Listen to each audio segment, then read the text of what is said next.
Hello, everyone, and welcome to the Diplomacy Timing Window, where the rules are discussed and our opinions don't matter. My name is the Half Herd. I'm Hungry Hippos. I'm Kazadoom. And on today's episode, we are reacting to the new Twilight Wars app update video 1.12, the main attraction of which is some sneaky new action cards and a new agenda that will make you want to cozy right up to your neighbors. So getting right into it, I think we're going to talk first about these new action cards and the new agendas. So we have, for action cards, we have Plagiarize and Insider Information, both of which are Codex cards. And the agenda, we have Minister of Commerce, which is a base game agenda. And one of the things, I thought, with kind of the theme here is like with Plagiarize and Insider Information, I feel like there was a real missed opportunity to implement the Assassinate Representative action card. Kind of would have fit right into the theme. Full-on spy theme, yeah. Exactly. And I guess since we're talking about implementing additional cards, it's probably a good opportunity to just talk about how we have right now, basically, in terms of agendas, we're missing 21 agendas from the base game in Twilight Wars. We're missing. How many total agendas are there in? 50. 50, okay. Yeah, so we're over half. Pretty well. And then action cards, we're missing 27 from the base game and 6 from the Codex. I'd say that's pretty good progress. Yeah, we're pretty close to having almost all components in. So yeah, I think it'd be good for us to maybe just have a quick chat about what we think could be the next high impact, low effort action cards to get in and agendas, and then maybe some of the ones that might be a little more challenging or outright destructive to the gameplay. Yeah. And by destructive we mean timing windows. Mm-hmm. It's the name of the game. So let's look at some of the destructive timing windows ones. What do you guys think? Sure. Mm-hmm. Sure, I think we put together a few just to go over. So these ones are actually, I think, what we would say are the high impact, low effort to include. And the one I like most in this list is Skilled Retreat, because I think that's a very kind of high impact card, right? Gets you out of a combat that you don't, maybe your flagship's exposed and you don't want to lose it. And with the Nalu in, I think this mechanic to move your ships prior to combat is kind of hopefully inherently already there, and it wouldn't be too much to get this in. Yeah, it is somewhat the same mechanic. You just you don't have to spend from the strategy pool then, right? Yeah, that's the only difference. Yeah. And I mean, it's a timing window that's open anyway. Usually there's exactly start of that combat. You have to. Yeah. Is it start of combat? It's a start of combat. Start of combat, okay. yeah. So Yes. it's a window that already exists. Mm-hmm. And speaking of things that already exist, I believe the game already has Trade Rider and what was the other Imperial one? Rider, Imperial Rider. So, a few of the others it would be really nice to have in there. Yeah, and I don't think they're too hard inherently. I think the main issue is that with the remaining 6, with Trade Rider and Imperial Rider, there's no decision to be made. It's if you predict correctly, then you gain the reward. Whereas the others, the player who correctly guessed the outcome needs to have some kind of interaction. And I think there's maybe a little bit of complexity there because it's just those windows don't exist yet. Yeah. Could you imagine winning it and then having to go through the whole technology theme? Yeah, basically you play the primary of technology with researching one technology. But yeah, it's like I put them in there mainly because they're like a bunch of cards that function similarly, but as you pointed out, it's not as easy because you have to have a timing window after completion. I think the impact is there too, because riders are, I find, an important part of agenda phase. I've used riders to put them on for and against to hedge my bets. Sure. With obviously the one that I want being the one that would seem most likely to be voted for. Yeah. Either way, it's a win-win. I think it's a good strategy to have. Yeah. And I mean, Skilled Retreat is a 4-off as well, so it adds a lot of cards to the deck. Mm-hmm. and reduces the amount of sabotages people draw, which is always great. Oh my gosh, the sabotages. Since really the only thing sabotageable that gets often used is against direct hit, becomes a little bit more useful whenever you can say someone's direct hitting you and nothing you can do about it. Yeah, and then in terms of agenda here, we have fleet regulations, and I like this one. It's I feel like this is probably not too complicated, really, just putting a cap on when you choose the 4 outcome, right? Putting a cap on how many tokens you can have in your fleet pool. I mean, the only thing is if it resolves with 4, you just have to add like a window where everybody has to reduce all the ships down to, that's right, to 4. Yeah. So a little bit of which the game should do there. automatically. I think. I don't know how it's coded, but they might. Yeah, it depends. They might need to add a check-in during the agenda phase. Yeah. If some would say this is Barony's favorite agenda. For sure. Turtles love it too. Yeah. Extra. Little fleet. So explain, why do you think the turtles would like it? Because your PDS shots get more valuable. Right. That's a good point. And everybody who actually gets to assault cannon also profits quite a bit from it. Kaza, ever the strategist. I've had this situation happen and it screwed me over with my turtles because I actually needed to have more in my pool to take a planet, but well. What about some of the more, I guess, tedious cards, we'll call them? Like these guys? Like these guys right here. Absolutely. I don't know if I would consider them tedious. I've used Parlay on a number of occasions and have felt very, very satisfied with it. Well, let me clarify, because I totally agree. I think Parlay is one of the highest impact cards in TI4. I've seen it basically win or lose games for a player in the very last round. I think it's one of the best, most impactful cards in the game. I guess when I'm referring to tedious, I'm talking about timing windows. I'm talking about implementing it into Twilight Wars, and what's the impact of trying to get this in. Yeah, because I mean, you don't as a. Would it be the same timing window as, say, using Megan Defense Grid? Megan is at the start of ground combat, I believe. Yeah, start of ground combat. So Parlay would be before. I think it is a new window, essentially, right? It basically would say whenever you try to take over a planet, you would have to ask the player if you're allowed to. That could be tedious. Exactly. Is it worth it for Parlay? I don't know. Parlay's, again, quite a game-changing card, so it's a tough one. But it's talking about tedious, experimental battle station is right up there, I think. Whenever you activate a system next to a space dock, you basically have to ask every player with an adjacent space dock if they want to activate their experimental battle station. Ouch. Which completely would break the flow of the game, because you would have to ask so many times across turns. And it is a different window as well. It's not activation. It's not start of combat. It's not even space cannon. It's after a player moves. Is there a way? It's basically before space cannon shots. Is there a way, and I'm probably not thinking this through too well, to only create the window for a player that has it, or when it finally gets dealt out into a player's hand? I mean, even then it would be tedious, but it would reveal that somebody has it if you only open it once it's in the hand.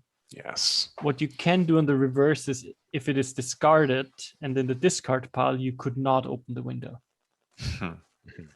But still, I mean, usually you just activate the system, you move stuff in. Yes, you might have to face PDS shots from PDS2, but this just opens up the same window for everybody who does not have PDS2 and multiple players who might not have PDS2. Exactly. So just early game, it's completely annoying. And then one of the annoying agendas is anti-intellectual revolution in a number of fronts. I'm playing a game right now as Jolnar, and this came up in a tabletop game, and it was it's not what I wanted to have happen. And I don't know, maybe I'm a sadist. I find I always vote for this agenda. Have you been Jolnar at the time? Any of those times? Not to my recollection. It's probably because I'm facing a Jolnar. Yeah, and that makes sense then, because they're already buffed when it comes to what objectives they can score. So I can see this being a desirable agenda. I mean, practically speaking, it is a destroy attacks. Yes. Yes. I do end up having to build a lot of destroyers when I see this agenda as a law. And I mean, in the end, it comes into play. If it comes into play super early, it's annoying for everybody. And especially for Jolnar, if it comes into play late, it usually does not matter anymore. It's like high impact at the beginning of the game, I would say. Yeah. And that's when it happened to me. Yeah, so I mean, I think those are some good examples of what we want to see, but I definitely want to invite everyone, leave your thoughts in the comment section of this video. What agendas do you want to see? What action cards do you want to see next? And we'll see what gets chosen. Keep in mind the timing windows. Mm-hmm. Never forget the timing windows. So what's been updated next? Yeah, so I think that was, is not a big update, but it's always nice to see more game components come in. So the rest of the update is UI and bug fixes. So I think the first UI part we're gonna talk about is the addition of the FAQ section in the main page of Twilight Wars. And I think that was a nice little add, gives players, especially if you're not, on the Discord every day like I am. We all are. Yeah. Just gives a place to to see some of those frequently asked questions regarding how the app works. What do you guys think? Is this a pretty good first pass at a list? Is there anything missing? I mean, from my end, I think it's very good. And in the end, if you use the help function in game excessively at the beginning, you get a hang of the game. Yeah. But why can't I sustain damage when I want to sustain damage? It happened to everybody. I think that's almost a rite of passage in this game at this point. Seems like you're always going to have to kill one unsustained ship. Yep. Before you learn the hard way. But it is weird because sustained damage says immediately before what is it? Assigning hits.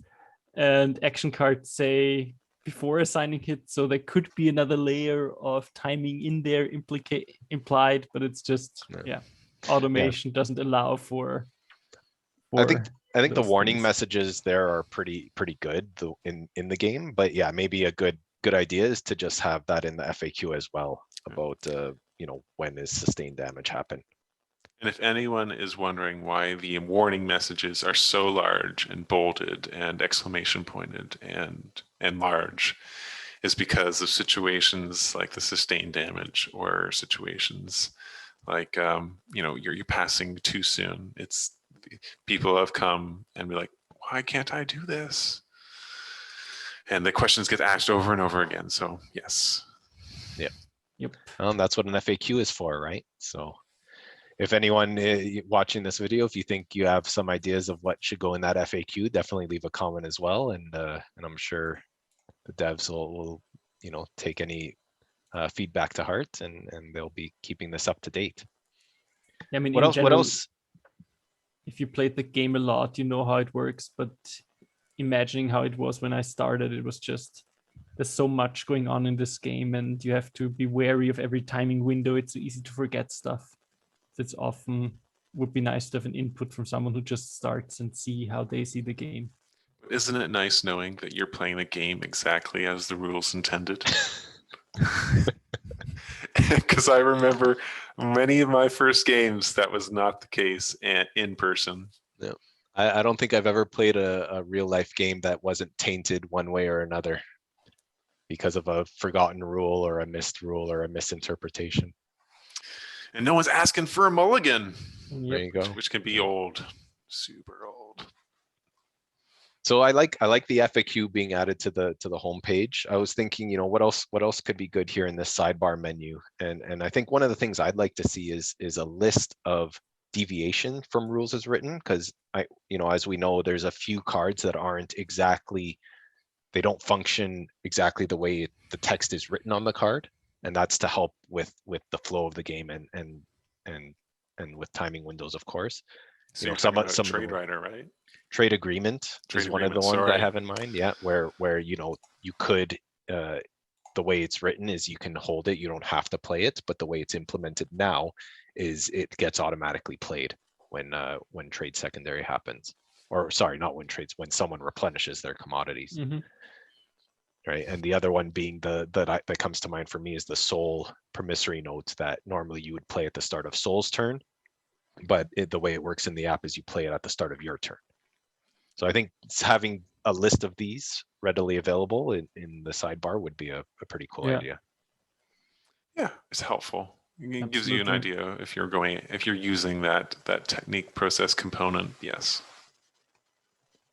So the next little improvements were some visual improvements to the UI.